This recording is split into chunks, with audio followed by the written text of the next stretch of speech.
পেয়ে কূপের নিচে নামে। নিচে কোনো জল নেই, বরং একটি সুড়ঙ্গ। সুড়ঙ্গের দেওয়ালে প্রাচীন পারস্যের যুদ্ধের ছবি আঁকা। থামো মেয়ে, ওই জিনকে মুক্ত করো না। ও কোনো সাধারণ জিন নয়, ও হলো দোয়ার সম্রাট। ওকে বন্দি রাখা হয়েছিল পৃথিবী বাঁচানোর জন্য। তুমি সাহসী ফারিদা। জাদুকর আজরাক আমাকে মিথ্যা অপবাদ দিয়ে বন্দি করেছিল। আজ থেকে আমি তোমার এবং তোমার গ্রামের রক্ষক হলাম। যখনই ফারিদা ঘুম থেকে উঠে আয়নাটির দিকে তাকায়। আয়নাটি এখন পরিষ্কার, কিন্তু সেখানে ফারিদার প্রতিচ্ছবি অদ্ভুত দেখাচ্ছে। ফারিদা হাসলে আয়নাটি হাসছে না।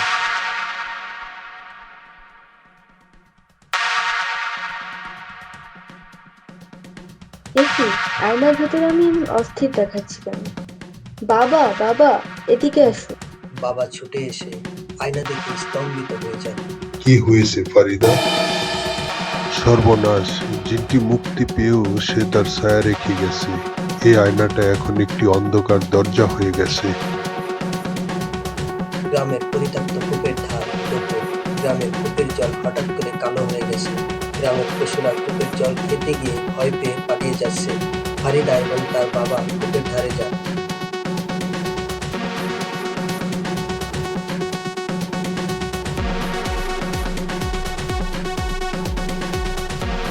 হাকিম সাহেব, জিন মুক্ত হওয়ার পর থেকে গ্রামের আবহাওয়া বদলে গেছে।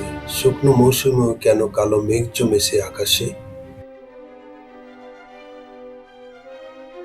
আমি বুঝতে পারছি না।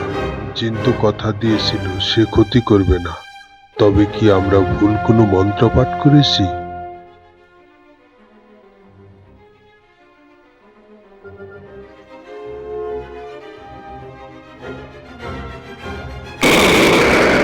জিন হঠাৎ বাতাসের শব্দে ভেসে আসে। ফারিদা, তুমি আমাকে মুক্তি দিয়েছ, কিন্তু আমার শক্তি ওই বুকের তলায় বন্দী আছে। জাদুকর আশরাকের তালিস্মানের তালা না ভাঙলে আমি পুরোপুরি যেতে পারছি না। ফারিদা, তুমি আমার হাতের দিকে তাকাও। আমি তোমাকে কূপের তলদেশ দেখাচ্ছি।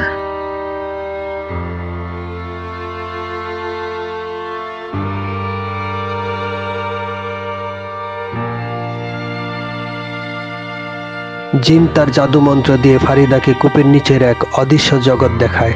সেখানে দেখা যায় একটি সোনার চাবি একটি ড্রাগন আকৃতির পাথরের মুখে আটকে আছে।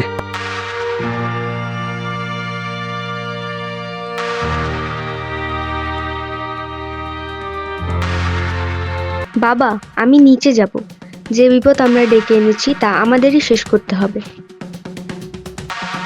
না ফারিদা, ওটা জিনের মায়া হতে পারে, কিন্তু এছাড়া গ্রামকে বাঁচানোর আর কোনো পথ তো নেই। এ নাও, এই পবিত্র তাবিজটি সাথে রাখো।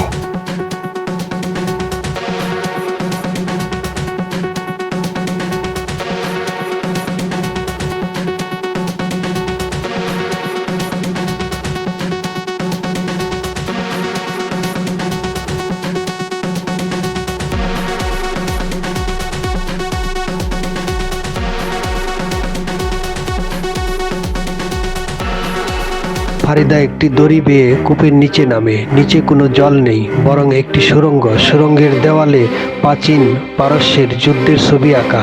হঠাৎ সুড়ঙ্গের শেষে সেই উজ্জ্বল সোনার চাবিটি দেখা যায়। ওই তো চাবি, কিন্তু ওটা ধরলেই কি জিন শক্তিশালী হয়ে উঠবে, নাকি সে সত্যিই চলে যাবে? থামো মেয়ে, ওই জিনকে মুক্ত করো না। ও কোনো সাধারণ জিন নয়, ও হলো দোয়ার সম্রাট। ওকে বন্দি রাখা হয়েছিল পৃথিবী বাঁচানোর জন্য। ফারিদা দ্বিধায় পড়ে যায়। একদিকে ছটপট করতে থাকে জিন, অন্যদিকে জাদুকরের সতর্কবাণী। ফারিদা লক্ষ্য করে চাবিটির গায়ে চিহ্ন। ফারিদার হাতের ছাপের মতো একটি চিহ্ন আছে। যদি জিন খারাপ হতো তবে সে আগেই আমাদের ক্ষতি করত। কিন্তু জাদুকর কেন তাকে বন্দি করলো? হয়তো জাদুকর নিজেই ছিল নিষ্ঠুর।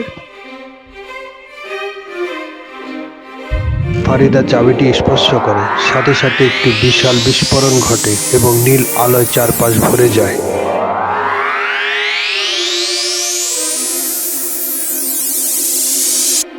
ফারিদা কূপ থেকে উঠে আসে। জিনটি এখন একটি পূর্ণ রূপ নিয়েছে। সে ফারিদাকে সালাম করে। তুমি সাহসী ফারিদা। জাদুকর আজরাক আমাকে মিথ্যা অপবাদ দিয়ে বন্দি করেছিল। আজ থেকে আমি তোমার এবং তোমার গ্রামের রক্ষক হলাম। যখনই বিপদে পড়বে এই আয়নায় একটি টোকা দেও। সত্যের জয় হলো, কিন্তু মনে রেখো ফারিদা, জাদুর দুনিয়া সব সময় রহস্যে ঘেরা।